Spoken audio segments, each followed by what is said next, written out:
Dans les précédentes vidéos, vous avez vu les bases de Tinkercad et vu aussi à l'aide de petits exercices comment réussir à modéliser des objets 3D. Vous pouvez revoir toutes ou en partie ces vidéos en les sélectionnant sur la chaîne Art appliqué. Vous allez maintenant pouvoir faire appel aux capacités de votre cerveau à penser, à réfléchir, à imaginer, à créer, mais surtout à rêver. Votre imagination n'a pas de limite. Ce n'est pas Jules Verne qui nous dirait le contraire. Il nous a partagé de nombreux récits imaginaires, et notamment celui de pouvoir aller sur la Lune avec De la Terre à la Lune. Georges Méliès, grand réalisateur de films français, et un des principaux créateurs des premiers trucages du cinéma, s'en inspira pour son film Le Voyage dans la Lune.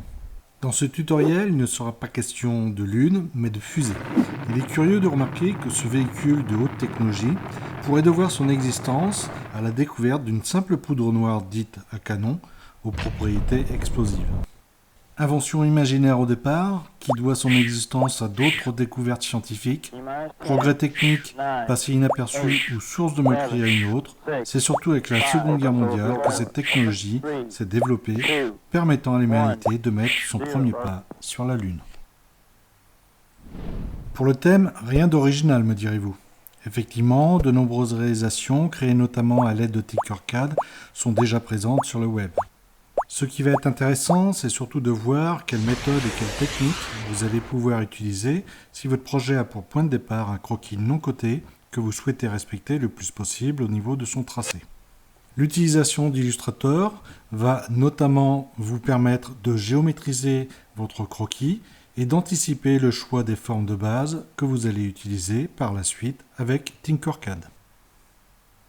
L'ensemble du projet va donc s'effectuer en deux étapes. La première par la création d'un gabarit en 2D et la seconde par la modélisation en 3D. Avant de passer à la deuxième partie, abordons ensemble quelques conseils techniques pour effectuer un travail précis et de qualité.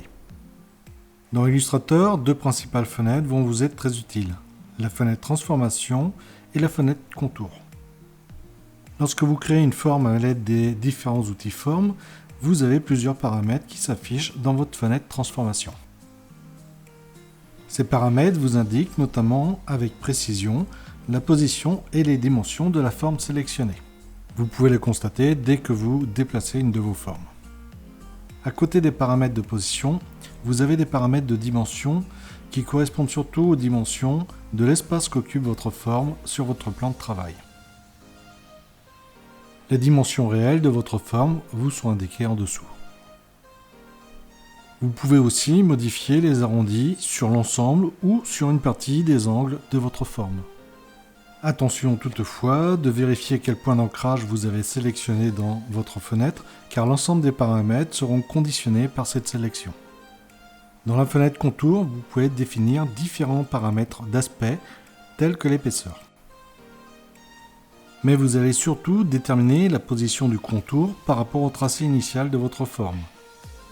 Ce choix aura une influence sur les dimensions indiquées dans la fenêtre transformation, car le contour sera pris en compte dans les indications de dimensions d'occupation de surface sur le plan de travail. Par contre, les dimensions du tracé initial ne seront pas modifiées. Tous ces paramètres sont surtout valables pour les formes prédéfinies dans les outils.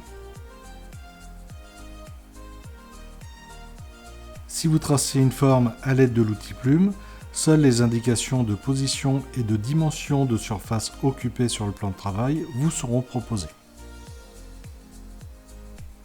Les paramètres de contour seront eux identiques. Vous pouvez utiliser ces deux fenêtres de la même façon pour des tracés non fermés.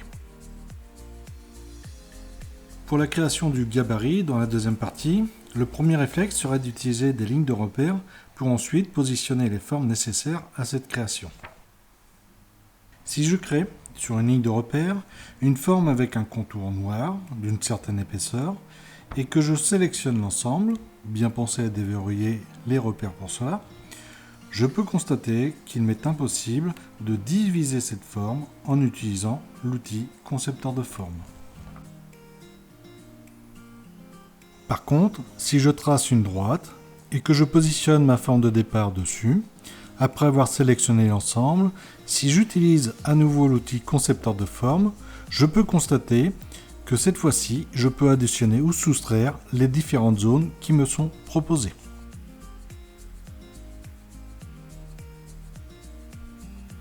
Donc, lors de la réalisation de votre gabarit, plutôt que d'utiliser des repères, il sera nécessaire de tracer des droites horizontales et verticales d'une épaisseur de 0,25 points.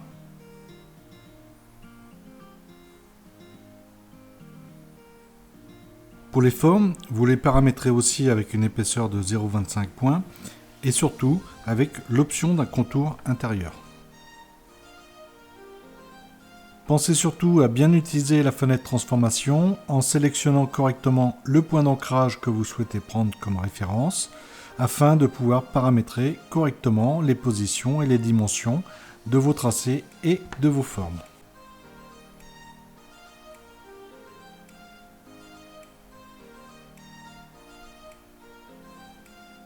Si l'option contour est correctement paramétrée sur l'intérieur, vous constaterez que lorsque vous supprimerez le contour pour appliquer une couleur de fond, les dimensions et les positions de vos formes ne seront pas modifiées.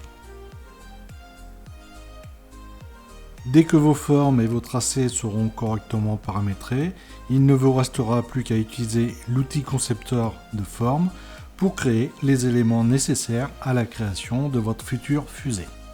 Il vous suffira pour cela d'appliquer la méthode présentée avec cet exemple.